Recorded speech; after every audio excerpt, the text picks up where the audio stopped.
আমি এটা ছাড়তে পারতেছি না, আমি কি করবো, অনেক চেষ্টা করতেছি। তখন তিনি একটা সবক দিবে আপনাকে, ওই অনুযায়ী চলবেন। যেমন এই অঞ্চলে সাধারণত পূজারীর হজরতরা বেশি আসে।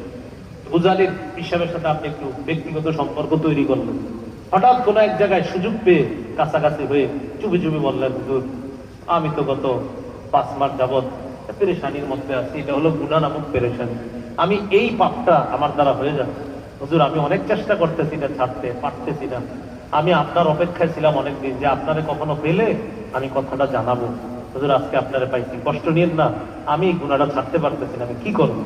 তখন ওই আল্লাহওয়ালা বুজুর্গরা এমন এমন আমল দিবে আপনাকে, ইনশাআল্লাহ দেখবেন আল্লাহ তাআলা তাদের ওই বলে দেওয়া আমলের বরকতে আল্লাহ আপনাকে গুনাহ থেকে হেফাজত। মনে থাকবে না 3 নাম্বার কথাটা ইনশাআল্লাহ? সহিহ বুখারীর বর্ণনা, রাসূলুল্লাহ সাল্লাল্লাহু আলাইহি সাল্লাম বলেন, কুল্লু উম্মতি মুআফা